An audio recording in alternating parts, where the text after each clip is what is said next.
धमकाया जा रहा है, जेल का डर दिखाया जा रहा है, छापे मारे जा रहे हैं और ये पीएमएलए काला कानून है।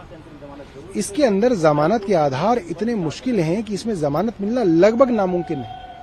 ऐसे में लोअर कोर्ट का पहले इनको बेल देना, न्याय बिंदु जी ने बेल दी और न्याय बिंदु जी ने अपने फैसले में लिखा ईडी इज एक्टिंग विद बायस, मतलब ईडी अरविंद केजरीवाल के खिलाफ काम कर रही है, सिर्फ इन्वेस्टिगेशन का काम नहीं कर रही है, उनको फंसाने का काम कर रही है। ऐसे में आज सुप्रीम कोर्ट की जमानत बहुत बड़ी बात है।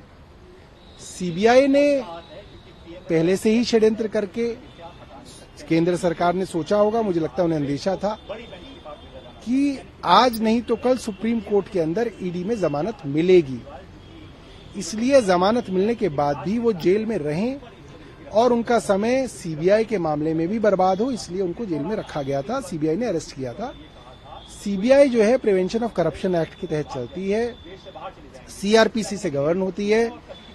बर्डन ऑफ प्रूफ सीबीआई के ऊपर है, एजेंसी के ऊपर है, तो उसके अंदर मुझे नहीं लगता कोई खास दिक्कत होगी। It's a matter of time, कुछ समय लगेगा मगर अब अरविंद केजरीवाल जी बाहर आएंगे। निश्चित रूप से राहत की बात है। आप सोचो कि इस देश में एक नई राजनीतिक व्यवस्था जन्म लेती है, वो राजनीतिक व्यवस्था जन्म लेकर ऐसे अद्भुत और अभूतपूर्व काम करती है जो इस देश की राजनीति में कोई सोचा नहीं था। इस पार्टी को ख़त्म करने के लिए फिर सारे चारों तरफ से षड्यंत्र होते हैं। ये पार्टी भगवान की कृपा से, जनता के आशीर्वाद से सर्वाइव करती है, फाइट करती है।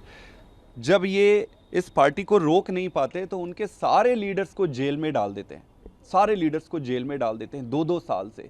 तो ऐसी परिस्थिति में न्यायालय का ऐसा जो आदेश, ऑर्डर आया है, वो निश्चित रूप से बहुत सुखदायी है। और मेरा ये मानना है कि पार्टी इंपॉर्टेंट नहीं होता है, देश इंपॉर्टेंट होता है। देश के हित में ये बहुत ज़रूरी है कि कोई तानाशाह आकर किसी एक पार्टी को, किसी विपक्षी दल को इस तरीके से ख़त्म करने का प्रयत्न ना करे। इसलिए ऐसे जजमेंट्स देश के इतिहास में स्वर्ण अक्षरों पे लिखे जाने चाहिए। देखिए, आपको समझना पड़ेगा, सेक्शन 19 जो है अरेस्ट के प्रीमाइसेस सेट करती है।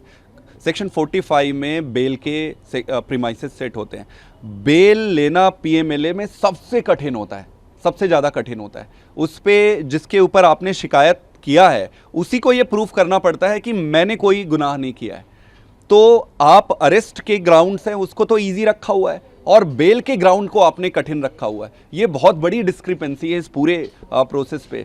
तो ऑनरेबल कोर्ट ने इसको लार्जर बेंच को रिफ़र किया है और स्वाभाविक है। प्रश्न क्या था सुप्रीम कोर्ट के सामने? सुप्रीम कोर्ट के सामने प्रश्न ये था कि क्या ये पूरे का पूरा अरेस्ट इलीगल है, पूरे का पूरा?